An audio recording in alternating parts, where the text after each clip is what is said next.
Welcome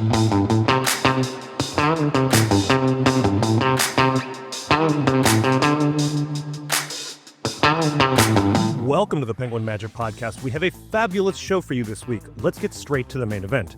Jason Michaels is the International President-elect of the International Brotherhood of Magicians, also known as the IBM. He's also a regular magician at House of Cards in Nashville, tours the world appearing at military bases, and he's appeared on Penn and Teller Fools. He is the host of the brand new podcast for the International Brotherhood of Magicians. Jason also shares his experiences with Tourette syndrome with his audiences all over the world. I caught up with him over a video chat, and now you get to join our conversation. Jason Michaels, thanks so much for joining us here on the Penguin Magic Podcast. I officially get to say welcome to the podcasting community because you were the Brotherhood of Magicians podcast.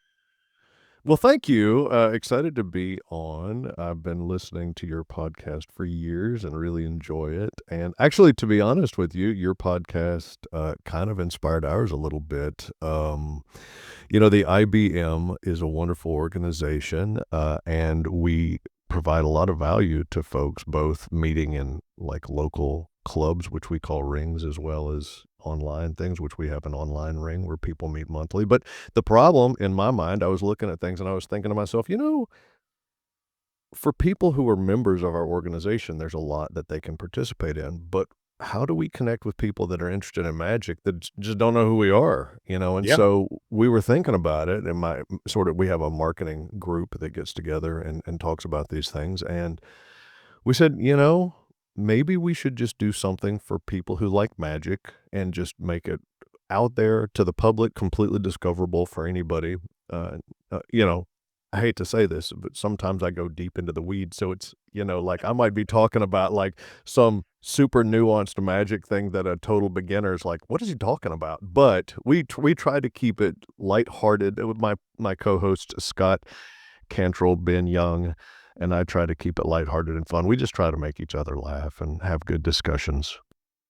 It's really exciting to see this new executive team at the International Brotherhood of Magicians really reaching out to people outside of the magic community to bring them in. I think that and I think I've said this in private to you and to other people, but the IBM really has to start answering the question why should I join the International Brotherhood of Magicians is not something that should be a question for someone who is in their 40s and 50s. It's someone who it's something that someone in their 20s should be able to. We should be able to answer that question to someone in their 20s, and we're providing a lot more value these days for all magicians and people interested in it.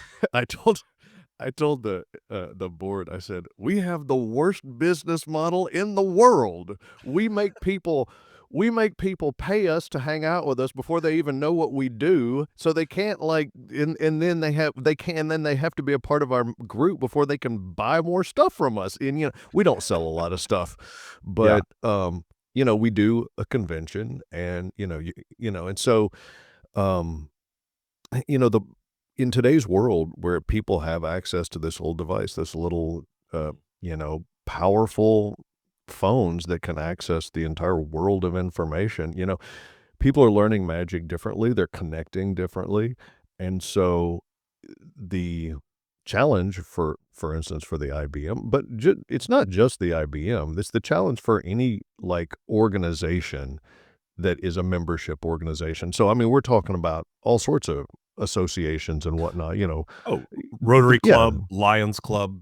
Any, Toastmasters, any sort of membership organization. Absolutely. And the challenge is, how do I get value out of it? Because when you have a group of people who are used to meeting virtually, they're used to meeting, we have an entire generation of people who met for school online. So they're used to connecting online. And so, what we're trying to do is just make sure that we communicate the value. So personally, I met a lot of my close friends because of local magic clubs and then magic conventions that I went to and met more people. And, most of my friends I met because of in-person connections. And so I think that meeting in person is really important. But I also understand that there are people who would be interested in being part of a magic club or a magic organization that might live in the middle of nowhere, and they don't have anybody that they can get in touch with. There's not a meeting. There is no in person. So, we're just trying to make sure that we communicate, that we provide access to the world of magic, whether you're a complete just someone just who has a passing fancy into magic and they're just like a little bit of interest Mhm. they're like, "Oh, can I go to the magic club?" Absolutely, you can go to the magic club. We want to engage with you if you love magic, all the way up to the total pros. And, we're just trying to make sure that we communicate to people all the different things that we can share with them. From we've had all these incredible programs over the years, from the IBM Jam programs to Harrison Greenbaum did something did what did he call it, Who Books This, Who Books That, just all these really great things that we've done over the years. And so now we're putting them all in one place. We have a new website that's being developed, and it's really exciting for us right now. And, we just want to let the magic world know that we want to engage with you. We want you to be part of our conversation. We want you to be involved and to share your love of magic with us. Regular listeners to the show know that I'm a passionate IBM member. Mhm. Just a few years ago, I became the president of our local ring, Ring 7 here in Columbus, Ohio. Absolutely. And I love that too. I love it. And a few members of the ring came to me and said, you're on the road a lot and at conventions. So we really love you in the leadership role, but we would also like to continue to do stuff even when you're not here. So would you Mhm. please run for vice president? And That's so funny. so That's that's hilarious. that's where I am. I'm the vice president of Ring 7 now, and Joe Wilson is the president of Ring 7. But if Yeah. you're ever in Columbus, and this is an absolute open call to anyone, we meet the third Tuesday of every month at 7 p.m. in the Penguin Magic Theater. It's you've actually been. You I uh have. you came to like one of our first meetings once we It resurrected. was You just happened awesome. to be I had a yeah. blast. And you know what? That's the space is beautiful. You have a great space for people. Sometimes I feel bad with magicians because we want to perform, but not all meetings are held in cool places, and your meeting is held in a really cool place. When they get up to when anybody gets up to perform, it feels like you're really performing. There's a stage, there's raked seating. It's like, wow, Yeah. this is actually what it's really like to perform for a real audience. So it's very cool. Well, one of the things when I got into the leadership program at for IBM Ring 7, one of the sort of the deals that I made was that as long as I had a position at Penguin, the IBM would always have a home in the Penguin studio. And it really did solve a big Gordian knot for us because we Mhm. don't require anyone to pay dues. Okay. And Oh, that's cool. Okay. and we don't even require you to be a member of the IBM to come. We heavily encourage it. Sure. Uh, but Penguin provides the space for free as a community service to the local magicians, Nice. and that really helped for us to bring in a lot of other younger people. I know you're on the executive team at Mhm. the International Brotherhood of Magicians. What would you say to people who are looking to revitalize their local clubs? How would you advise them to start doing that to provide for a really fun in-person experience? So number one, let me just say thank you to because number one, I love what you're doing. I love what Penguin is doing, really serving the magic community. And you know what? Penguin has been a big supporter of the IBM as far as the convention as well. You all have supported the efforts that we've had by helping us out in numerous ways. We don't have to get into Mhm. all the different ways, but you've been a real Yeah. big supporter, and we appreciate that. Now, as far as people wanting to revitalize the ring, I'll tell you, this is going to sound so simple, but it is the thing that I can trace back to being like a late teens, early 20 something, and having the Nashville Magic Club. I live in Nashville, Tennessee. Mhm. And it still works to this day because we still have guys who still do this, where you have one or two guys who hop on the phone and just call people and say, "Hey, we got a Magic Club meeting this Thursday night. Are you going to be there?" There were so many times as a young magician where I didn't feel like I deserved to be there. I wasn't as enthusiastic about going because I was like, "Oh, I don't really wanna get up and perform." I wasn't confident. These are magicians who have all this experience. But, back in the day, Jim Ford called everybody, and he would call me up and say, hey, Hoss, we'd love to see you at the Magic Club. And I was like, well, you know what? Maybe okay. If they want to see me, maybe I'll go to the Magic Club. And I would. And so now we have guys like Kevin King, Yeah. he hops on the phone and he'll send out a text message. He'll say, hey, we got a Magic Club meeting. Are you going to be there? And he'll give people a hard time and just make them laugh and stuff like that. But it makes people feel welcome, all of a sudden. So, I mean, if you have a group of magicians, there you go.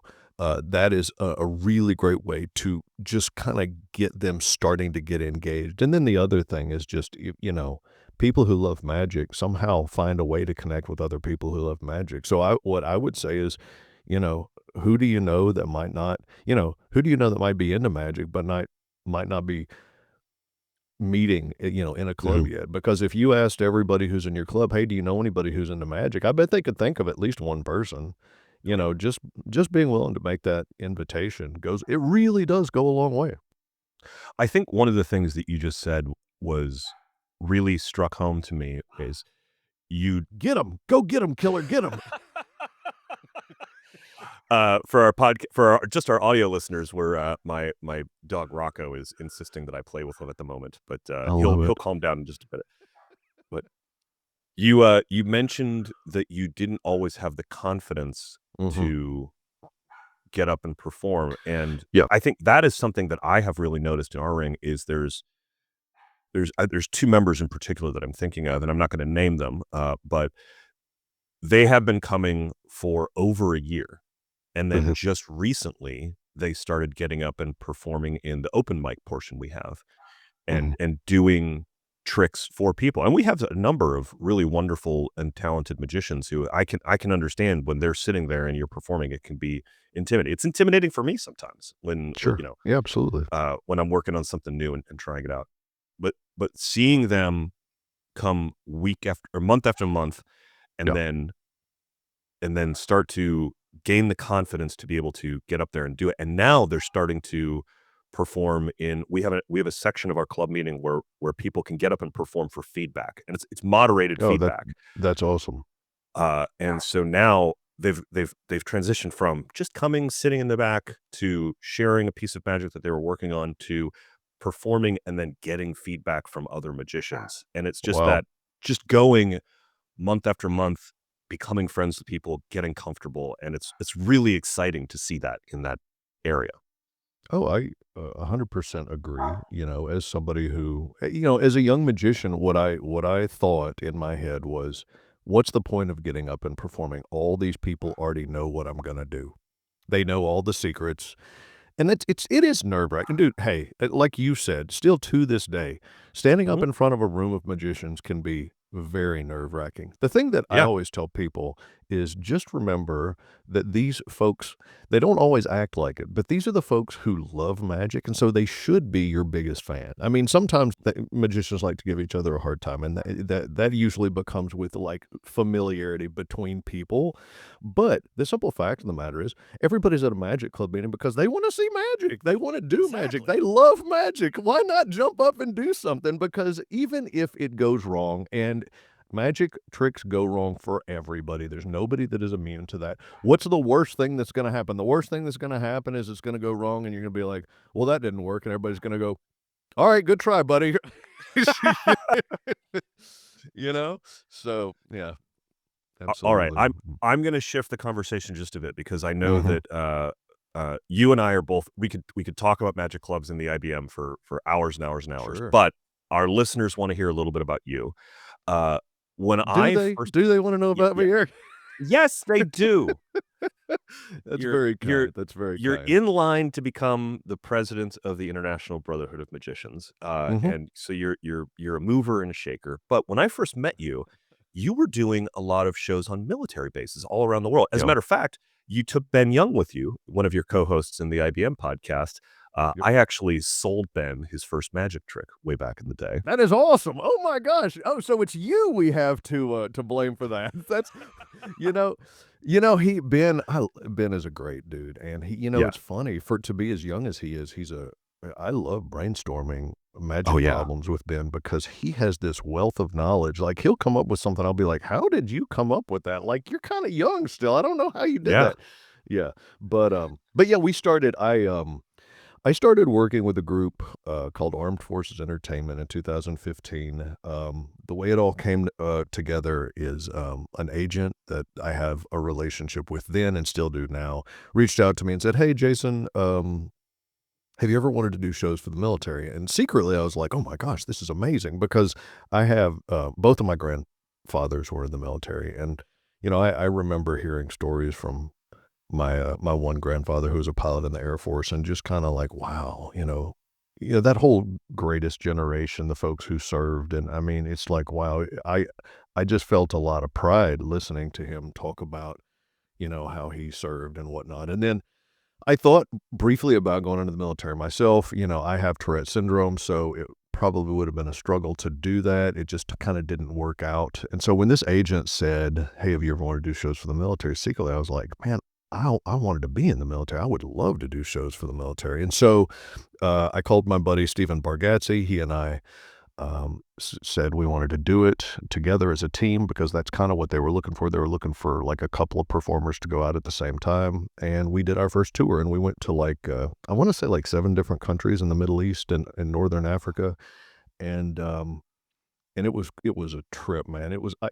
They do a really good job of like communicating and sharing, and this is what to expect. But at the same time, you don't know Mhm. what to expect until you're actually doing it. And so, Yeah. then you're having the real experience. And it was an incredible experience. And the goal of these tours is it is to help with morale, to bring a sense of home to people who are deployed overseas at military bases. Sometimes they're deployed in huge military bases like Ramstein Air Force Base in Germany, which is like a massive city. Sometimes they're deployed to Baghdad, Iraq, and everybody wants to kill them. And so our goal, our job, and I will say that we've been doing these tours since 2015. I've been going overseas, usually at least once a year since then, with different folks, different teams of people. But our goal is to, we want to, so the biggest thing I've heard is these folks say, especially when they're overseas and their family is not with them, they say every day is like Groundhog Day. It's the same day for us. We see the same stuff. We do the same thing. It's just over and over and over again. And, at the end of the day, when you're not with your family and you're missing your family, you're not at home, you're not, you're in a foreign country. It may not be the best, you know, um, living situation. I mean, it may be uncomfortable living situation depending on where you are. It's tough on your mental health. And Yeah. so Armed Forces Entertainment provides not just my tour, which we call Operation Magic All Stars, but they provide a lot of different type of entertainment to bases all over the world as a way to kind of break up the monotony of the day, give them something to laugh and have fun about, give them something to look forward to and talk about, and then give them something to remember. And I've heard folks say to me, "Hey, we've been looking forward to this for weeks." And then, we share a 90-minute show with laughter and magic. And, they want to come up afterwards and just chat for a few minutes. And it's always just um, very humbling and also very fulfilling to be able to share that with people so that they have something to grab onto that is different than what they're doing every single day. And, me personally, I just hope that, and I've heard them say it, but I hope that we remind them that there are people back home who they don't know that care. That's incredible and inspiring. I my ex-brother-in-law was in the Navy and Mhm.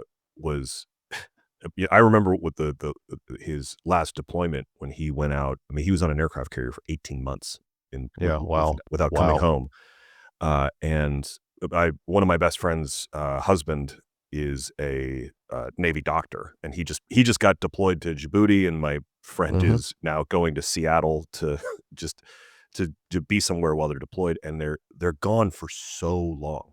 And mhm, yeah, regardless of what you think about American foreign policy or the military industrial complex in general, I mean, these are people who are out there, you know, they're really serving us, and so yep, being able to give to these people is incredible. And I have to imagine that uh, it's not just fulfilling, but also challenging and inspiring as a magician. Because I'm sure that you, as they are not in the best living situations, these are probably not the best performing situations either. I'm sure that. Well, we talk about that. I've talked Mhm. to some of the guys on tour and said these are some of the hardest shows to do because Mhm. you might be in a legit theater, like a movie theater that has a stage in front of the screen. You might be in a Mhm. legit theater that seats a couple of hundred people with sound system and everything like that. You might have everything you need one day, and the very next day, you might walk into the dining facility and they say, "Hey, you're going to perform in that corner over there." And you're like, "What?" And then you go, "Hey, do you have a microphone?" They're like, Yeah. "Microphone?" Oh, never mind.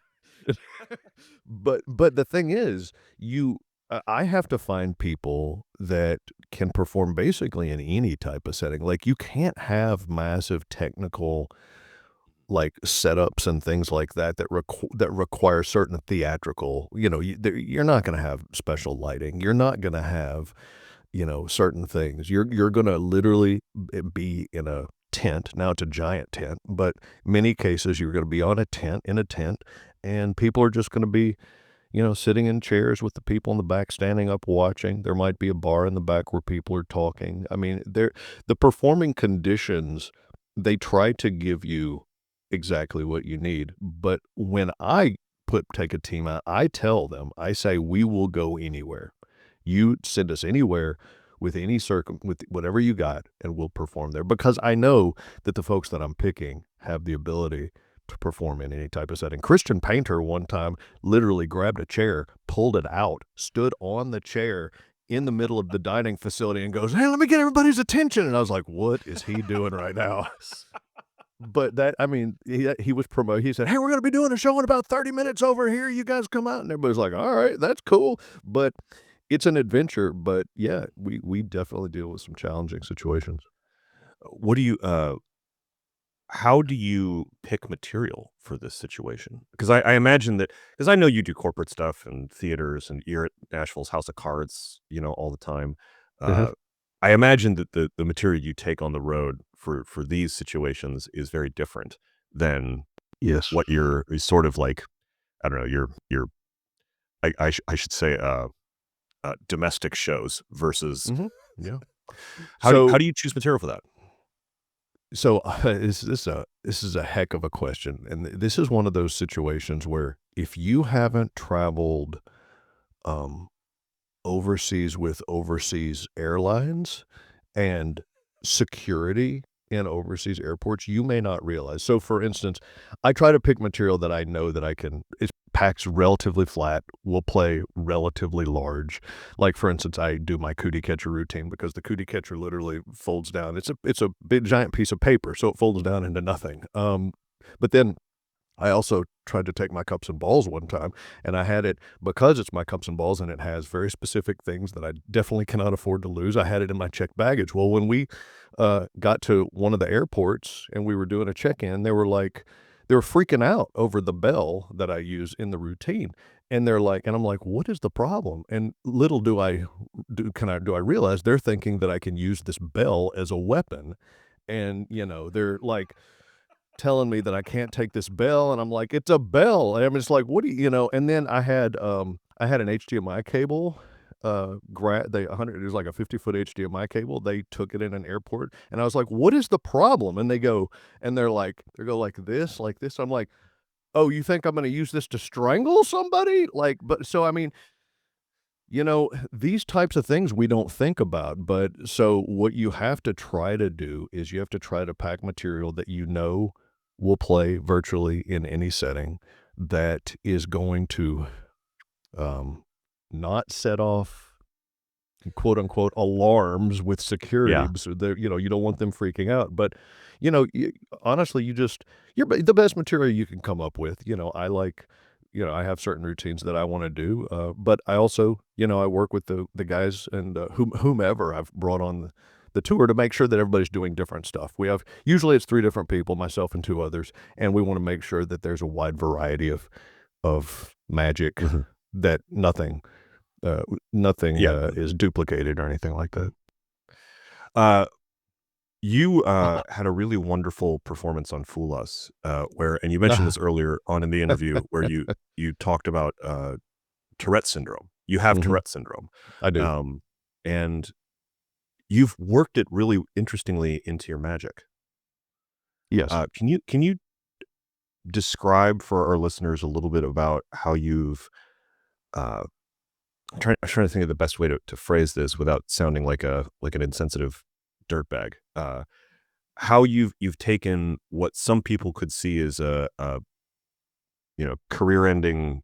debilitation and turned Yep. it into a strength in your magic. Yeah.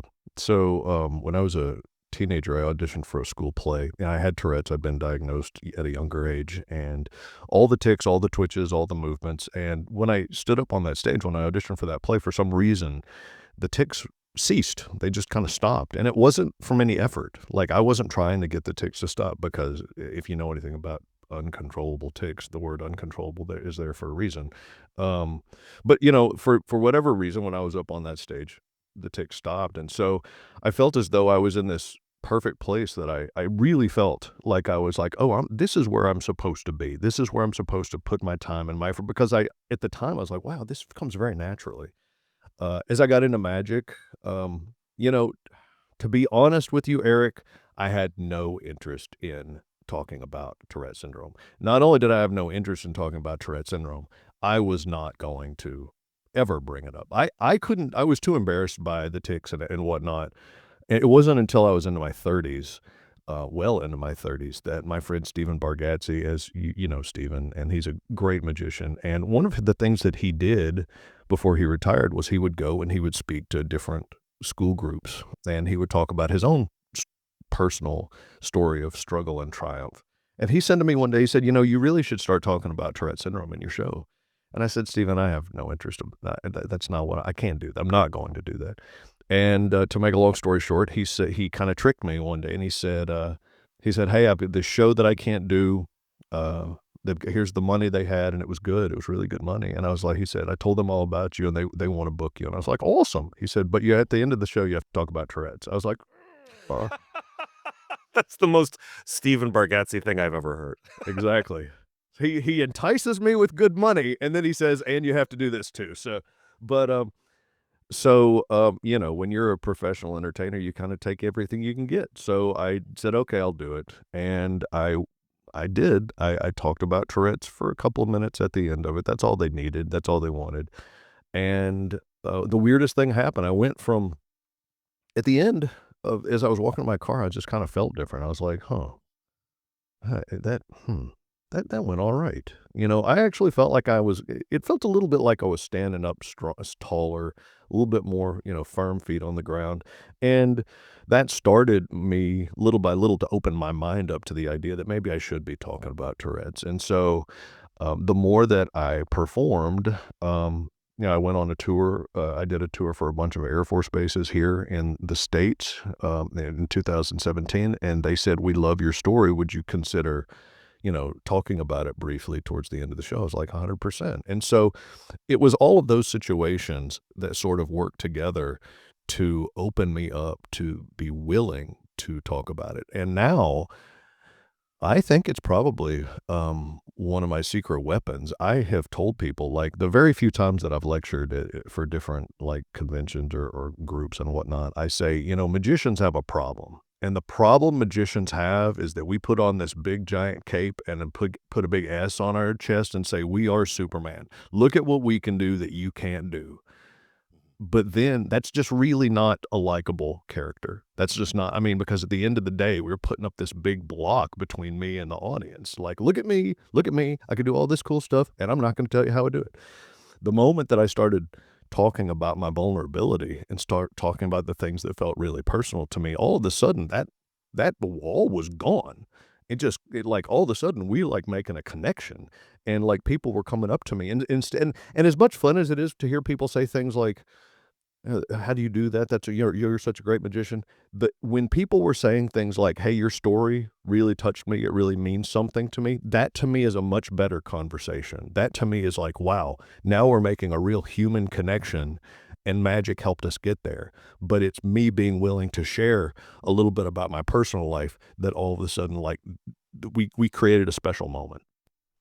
It's I think that one of the incredible things is the way you share it is not an, "Oh, woe is me," or Mhm. a, uh, you know, y it is vulnerable, but not in a Not in a victim not in a sense. victim yeah, but not in a victim sense, but not even in a, like, "I'm gonna make a huge deal about this." Like, this Mhm. is it's just very much a, "Hey, you should know that this is, you know, this is something about me." You tell some stories, and Yep. you share some magic, and then you sort of move on, and it really does create this connection where it's not casual is not the right word, but that's the only way I can it's a really it's a light touch, and I Yeah. think more people should use that, and they should watch your show and understand this light touch because it really does create a deep connection with the audience. Yeah, I think all of a sudden we become real. And I think Yeah. in today's world where you have people that struggle with all sorts of different things, and there's a lot of, especially since COVID, there's a lot of focus on mental health. And so Yeah. I think that there's a lot of folks that are struggling with different things for whatever reason, what they have in their brain may not even be accurate as to what everybody else sees in the real world when they look at them or that person. But, we need to connect. Humans are social creatures. We don't need to be isolated. We don't need to feel like we're alone. And so when we can make that connection with other people, it's a really powerful moment, and it helps us feel seen, and it helps Yeah. us feel as though, we're not alone on this big giant rock hurtling through space. Feeling feeling connected to other people is really important in today's world. I couldn't agree more. Jason, thanks so much for joining us here on the podcast. Before we go, where can people see you, and where can people find out more about the International Brotherhood of Magicians podcast? Yeah, thank you. So, I actually have a couple of shows in and out of town. I'm in Nashville, I'm in Huntsville next month, I'm in Chicago next month. And if they check out my website, which is Jason Michaels with an S, magic.com, Jason Michaels Magic, then they can just go look at the public shows tab, and that stuff is listed there. As far as the IBM podcast, we would love for you to listen. It's listed on magician.org, but if you just go to your favorite podcast provider, whether that's Apple or iHeartRadio, Spotify, and you look up International Brotherhood of Magicians podcast, you'll find us. Great. Jason, thanks so much for being on the show, and I'll see you in a few weeks when I'm at House Yes. of Cards in Nashville. Looking forward to you being here, Eric, and thanks for having me. Appreciate it very much. That's going to do it for this week, kids. Thanks so much to Jason Michaels for being on the show, and thanks to you for listening. I'll be hanging out with Jason in just a few weeks when I perform at House of Cards in Nashville, September 1st through the 7th. Also, while it's not written in stone yet, it does look like I'll be lecturing for the Nashville Magic Club while I'm in town. More details on that to come. As always, we're a weekly podcast, so be sure to like and subscribe, as well as share your favorite episodes on the social media platform that you are asking for help with invasive species removal in your yard on. If you wanted to reach out to me about anything on this week's show, you'll have to come join me outside while I'm stomping on all these spotted lantern flies and digging out this tree of heaven. Y'all, these invasive species are getting crazy. But if helping protect your local flora and fauna isn't your cup of tea, you can always reach out to me on Instagram at Eric Tate. That's at ERIKTAIT. From me and everyone else here at the P3 Magic Studios, practice, practice, perform.